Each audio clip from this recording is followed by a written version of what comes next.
Good evening and welcome to NTD News. I'm Stephanie Cox. Here are today's top stories. Another flying object shot down by the U.S. military. What the White House and Pentagon are saying and what prompted President Biden to order it shot out of the air. The FBI searches former Vice President Mike Pence's home today. What they found and how Pence is responding. Redacted documents obtained by Judicial Watch show U.S. and U.K. health officials exchanged information about adverse reactions to the COVID-19 vaccine. They allegedly had an agreement to keep the information confidential. American troops possibly on the ground in Ukraine. The Pentagon reportedly wants to bring back a non-combat operation that would send American soldiers to Ukraine for the first time since the war started. And search and rescue efforts continue in Syria and Turkey as the earthquake's death toll surpasses 22,000 people. Turkey's president saying their response wasn't quick enough.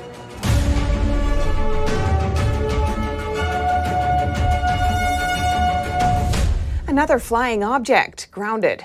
The U.S. military today took down an object flying over Alaska, prompting questions about who's behind it this time. NTD's Iris Tao brings us the latest from the White House. Anything to say about the object shot down over Alaska, Mr. President? Less than a week after the Pentagon shot down a Chinese spy balloon, the U.S. military grounded another flying object over Alaska. The object was flying at an altitude of 40,000 feet and posed a reasonable threat to the safety of civilian flight. Out of an abundance of caution and at the recommendation of the Pentagon, President Biden ordered the military to down the object. The White House says the object was discovered on Thursday night, and President Biden ordered to shoot it down Friday morning. The White House adds they are expected to recover debris as it landed in U.S. waters. But the biggest questions, including who sent this one over and if it's again for spying, are yet to be answered. We don't know if it's state-owned, and we don't understand the full purpose. We're calling this an object because that's the best description we have right now. The few details we do know so far include the fact that the object was the size of a small car and was confirmed to be unmanned before it was taken down. The Pentagon wouldn't get more specific in its Friday briefing. Look, there are going to be times when there's activities happening that we're monitoring that we're not going to go public, especially if it doesn't present a particular or pose a significant threat. Biden's already facing Republican backlash for taking days to ground the Chinese spy balloon and for saying, "This is not a major breach." And lawmakers are now sounding alarms on the many more threats posed by Beijing. Republican Senator Ted Cruz has reintroduced bills to take on Beijing's espionage and influence operations in the U.S. And all this as we'll find out more about the latest flying object in the coming days. Reporting from the White House, Iris Tao, NTD News. And a test by Beijing in 2018 may hint at more capabilities of the Chinese spy balloon. Back then, a similar aircraft could carry 3 hypersonic missiles. With reports of balloons serving roles in Beijing's warfare, let's take a closer look at previous tests done by China in 2018. Footage displays a similar high-altitude balloon, but with 3 hypersonic missiles dropped as part of testing. Chinese state broadcaster CCTV reported on the weapons test in 2018, showing the balloon lifting 3 hypersonic glide vehicles, or HGVs, from the ground. HGVs are generally launched by rockets. Once in orbit, they can fly through the atmosphere themselves. According to Chinese media reports, the balloon-dropped HGVs were part of an effort to test the weapon's free-fall process and develop precision hypersonic warheads.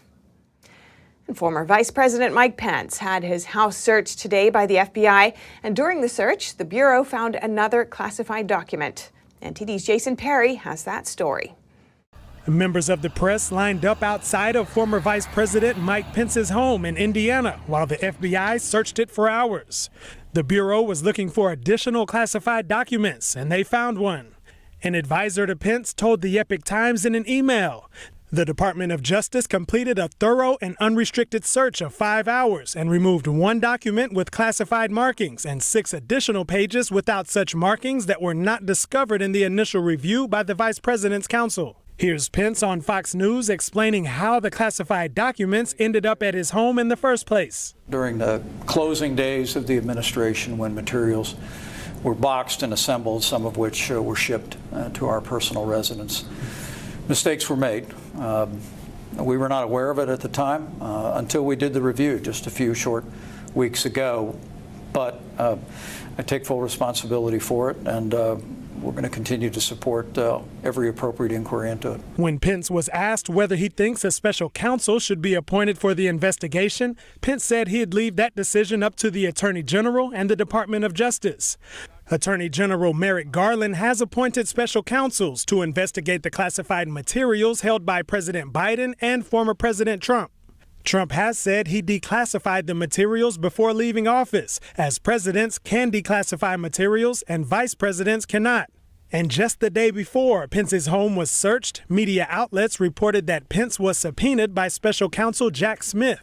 Smith is currently overseeing the criminal investigations into Trump's classified documents that were kept at his Mar-a-Lago residence. Both of these recent incidents could affect Pence's decision on whether he'll run for president. Jason Perry, NTD News. Texas Attorney General Ken Paxton faces a $3.3 million settlement with 4 whistleblowers. They publicly accused Paxton of abusive office, bribery, and other criminal offenses in 2020. In a filing today, both parties asked the Texas Supreme Court to delay its review of the case while they finalize an agreement. In addition to the money, the final settlement is expected to include Paxton apologizing to the 4 whistleblowers for referring to them as rogue employees in a 2020 press release.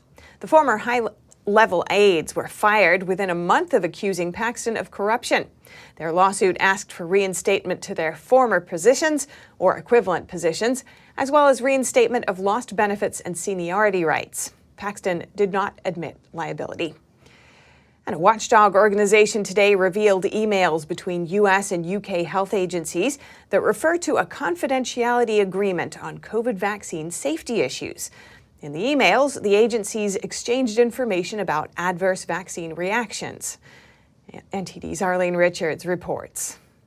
In March 2022, conservative watchdog group Judicial Watch filed a Freedom of Information Act lawsuit against the Department of Health and Human Services. The group filed the lawsuit after the FDA failed to respond to an August 2021 FOIA request. It asked for information on adverse reactions to COVID-19 vaccines. On Friday, Judicial Watch announced it received 57 pages of heavily redacted records as a result of that lawsuit. The group revealed in a Twitter post that U.S. and UK health regulators had a lengthy email discussion in December 2020 about adverse COVID shot reactions, just 2 days before the FDA approved the Pfizer-BioNTech COVID-19 vaccine. They said during the discussion, the regulators emphasized their mutual confidentiality agreement. The FDA issued its emergency use authorization for the Pfizer COVID vaccine for individuals 16 and older on December 11, 2020. In the email exchange, a U.S. official provided slides of 2 adverse reaction cases that were presented at a public meeting. The slides were redacted from the records.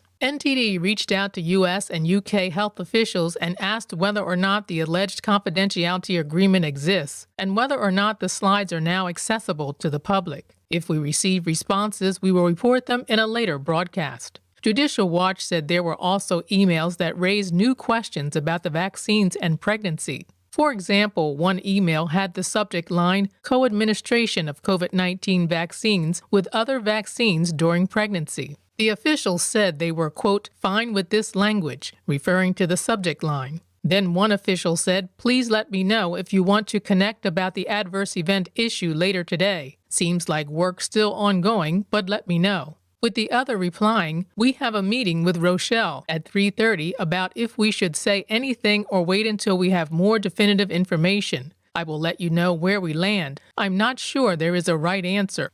Judicial Watch presumes Rochelle is the CDC director, Rochelle Walensky. The group has so far received 1,081 pages of records from Health and Human Services detailing discussions about the COVID vaccine and myocarditis, as well as information on adverse events in which the COVID vaccine was a possible contributing factor. They are currently challenging the agency's redactions. Arlene Richards, NTD News. Virginia Attorney General Jason Miyares and 19 Republican state attorneys general are threatening legal action after a leaked internal FBI memo warned about a link between so-called radical traditionalist Catholics and violent extremists. In a letter to the Justice Department and the FBI, the attorneys general said, quote, "The FBI must immediately and unequivocally order agency personnel not to target Americans based on their religious beliefs and practices," adding that the targeting of Catholics for treatment as violent extremists because of the language in which they pray or because of the beliefs to which they subscribe is unacceptable, unconstitutional, and deeply un-American. The FBI said yesterday that leaked memo does not meet the exacting standards of the Bureau. It said it's committed to upholding the constitutional rights of all Americans and will never conduct investigative activities or open an investigation based solely on First Amendment protected activity. The purported memo was first published by former FBI Special Agent Kyle Seraphin, who said he obtained the document from another FBI whistleblower. And the Pentagon reportedly wants to continue an operation that would allow them to deploy American troops in Ukraine. They're now apparently asking Congress for funding. The Pentagon reportedly wants Congress to resume funding for a pair of top-secret Ukraine programs. That's according to the Washington Post. It reports that 15 current and former officials familiar with the matter spoke on the basis of anonymity. The program would allow the Pentagon to deploy American Special Operations troops in and around Ukraine to observe Russian military movements and counter disinformation. The program had reportedly been running since 2018, but was suspended ahead of Russia's invasion. No American troops have been in Ukraine since the war started, with the small exception of a few soldiers at the U.S. Embassy in Kyiv. A retired three-star general who led U.S. Special Operations reportedly told the Post it would be good to resume the program quickly, saying, "When you suspend these things because the scale of the conflict changes, you lose access, and it means you lose information and intelligence about what's actually going on in the conflict." However, critics say an action like this one puts the U.S. at risk of coming into direct conflict with Russia. An unnamed official told the outlet what started as a reconnaissance mission can quickly turn into combat when the surrogates start getting shot at. I think that's a real possibility in Ukraine. NTD reached out to the Pentagon for comment, but didn't hear back before broadcast. A decision on the issue is not expected before fall. Meanwhile, Representative Matt Gaetz on Thursday introduced the Ukraine Fatigue Resolution. It states that the United States must end its military and financial aid to Ukraine and urges all combatants to reach a peace agreement. This is the latest action coming from a number of Republicans wanting a change in how the U.S. handles the Russia-Ukraine war. In an accompanying statement, Gaetz said that President Joe Biden must have forgotten his prediction from March 2022, suggesting that arming Ukraine with military equipment will escalate the conflict to World War III. And in the latest update from Europe, Russia reportedly fired missiles over the country of Moldova. BBC reports that Russian airstrikes on Ukraine saw missiles flying over Moldovan airspace. President Zelensky said Russian missiles over Moldova present a threat to NATO, of which Moldova is a member. Reporting by Arian Pastar, NTD News. And SpaceX is trying to stop Ukraine's military from using its Starlink internet service for controlling drones. It says the system wasn't meant for that purpose. NTD's Colin Frederickson has more. SpaceX has taken steps to stop Ukraine's military from using its Starlink satellite internet service to control drones. Company CEO Gwynne Shotwell says the system was never meant to be weaponized. She says Ukraine has used it in ways that were not intended and not part of any agreement. Shotwell said the system was purely intended for humanitarian purposes, not offensive operations. SpaceX has now taken action to stop Starlink's use with drones, but wouldn't give details. It wouldn't say whether some service outages in Ukraine were connected to the measures. The system has provided Ukraine's military with broadband connections for its operations. Starlink has shipped thousands of terminals to the country, allowing users to communicate via its network of satellites. Shotwell said its use for communications was fine. Russia has attempted to jam Starlink signals in the region, but the company says it has been able to counter that with software changes. Colin Frederickson, NTD News. More than 22,000 people are dead 5 days after two devastating earthquakes shook southern Turkey and neighboring Syria. The Turkish president said the country's response wasn't fast enough.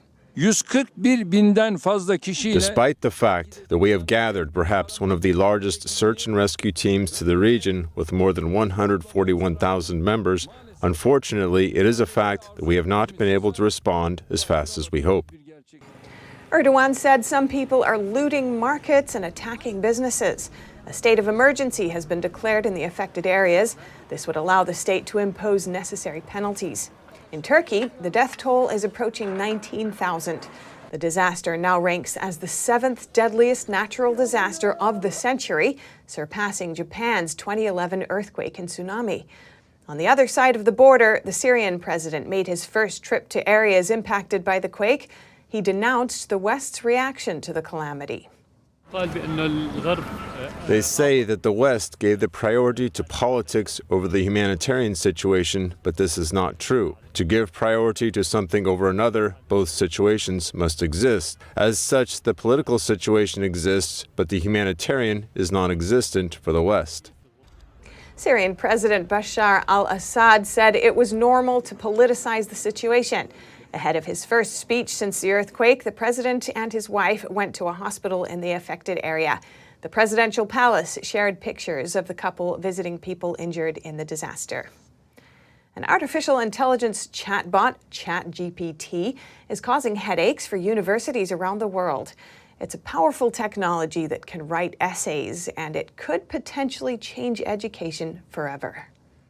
ChatGPT is an artificial intelligence tool launched by OpenAI as a prototype in November 2022.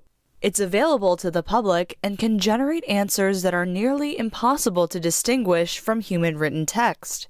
And that has many educators worried. Students could potentially use the tool to answer take-home test questions and other assignments. Sciences Po Paris, one of France's most prestigious universities, prohibited the use of ChatGPT and all other AI-based tools. It means that students are not allowed to use ChatGPT to get a grade. That's it. And if they use this artificial intelligence, they break the contract of intellectual honesty because the work is no longer personal work or sourced work. So once the situation is clear, we'll have to get used to it because we'll be living with ChatGPT 3, 4, 5, 6. It is likely that changes will come about very quickly and teachers will take over, probably changing the way they teach and assess students' work. OpenAI launched a prototype AI detector in January, but the tool isn't fully reliable and can only detect 26% of AI-written texts for now. I think we still need humanity in writing, but maybe we don't need as many humans to get that humanity. So I think these programs will be sort of writing first drafts of documents, but you'll still need oversight, human oversight, to check it hasn't made any mistakes and to correct for biases that the programs will have. So part of the training of students then is to try and understand how to use these tools effectively and ethically. Other educators are more open with the new technology. At Middlesex University in London, Professor Balbir Barn has recently published a blog arguing ChatGPT could be your ally. He says he thinks it's a mistake to outlaw the tool, and he's looking at how it can improve the student-educator experience. These technologies are enabling technologies.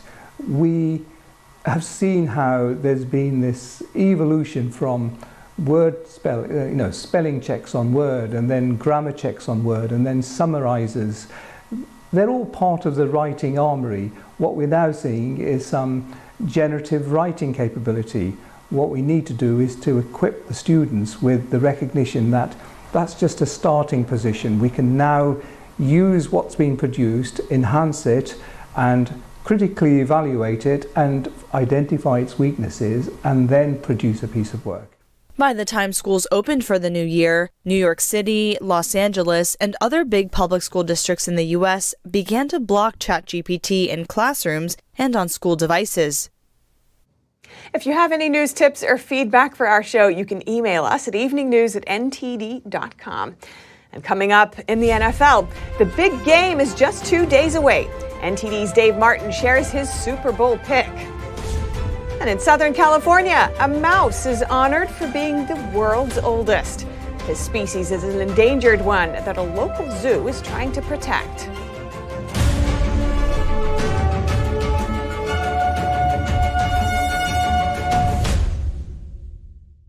Hello, I'm Mike Lindell, and I want to thank each and every one of you for your support by bringing you the pillow that started it all. Get my standard My Pillow, regularly $49.98, now only $19.98 with your promo code. Just like all of you, I've tried every pillow out there and none of them worked. That's why I invented My Pillow. My patented fill adjusts your exact individual needs, helps keep your neck aligned, and it holds its shape all night long, regardless of your sleep position. So you get the best sleep of your life. Because it works, we've sold over 70 million My Pillows, and now I'm bringing them to you for the lowest price ever. Go to MyPillow.com or call the number on your screen. Use your promo code, and you'll get my standard My Pillow for only $19.98. For a more custom fit, my Premium Queen for only $27.98. Or my Premium King, only $34.98. My 60-day money-back guarantees it'll be the most comfortable pillow you'll ever own.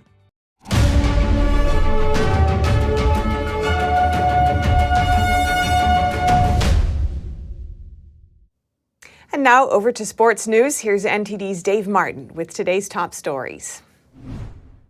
Thank you, Steph. The Super Bowl is just 48 hours away, with the Philadelphia Eagles currently a 1.5-point favorite over the Kansas City Chiefs.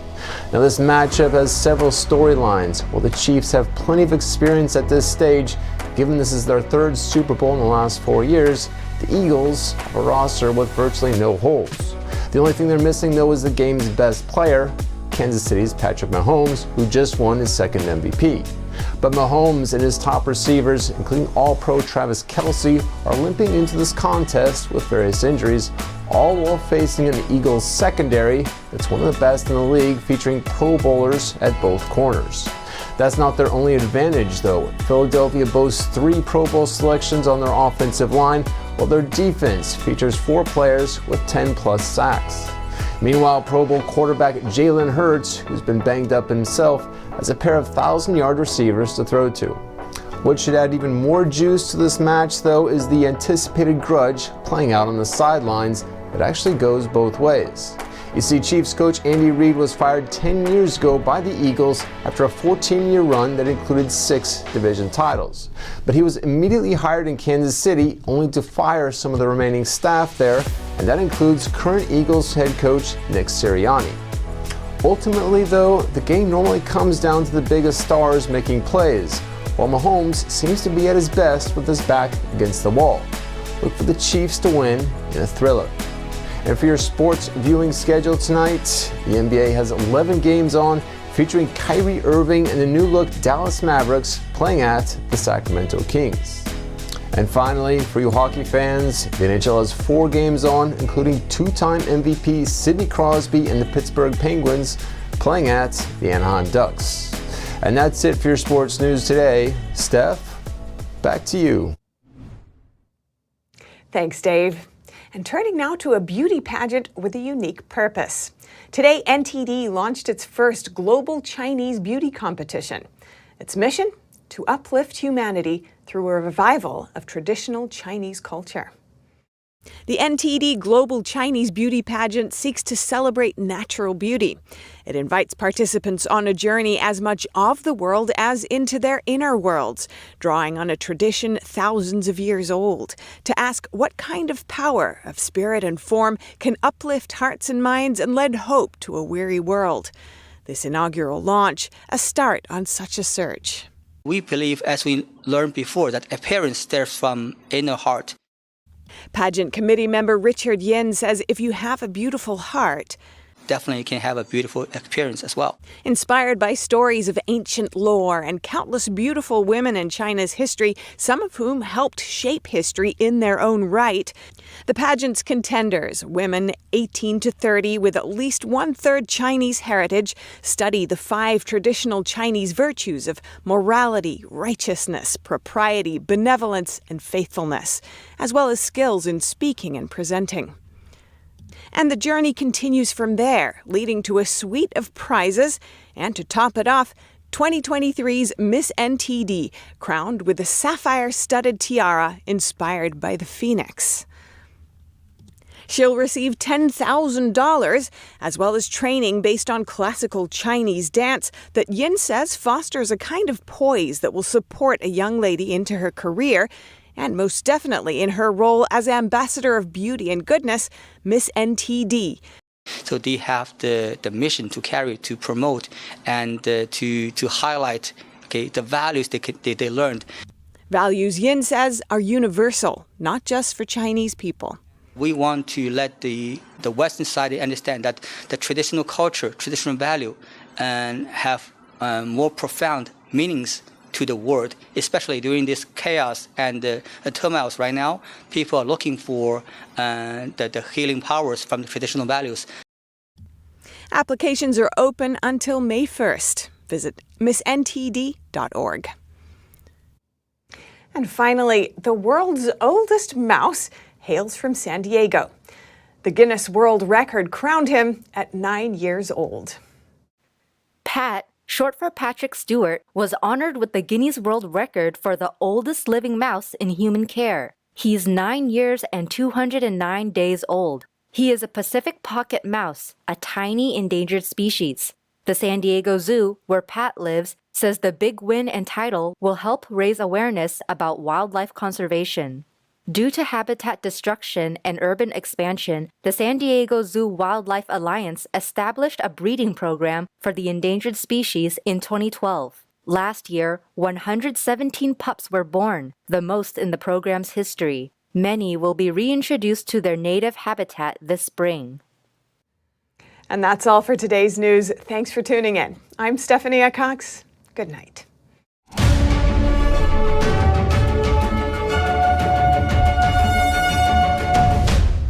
Thanks for watching us on YouTube. Did you know YouTube only keeps selective videos on its platform? So if you want to make sure you get the full picture, just subscribe to our newsletter. Go to newsletter.ntd.com and sign up. It's free.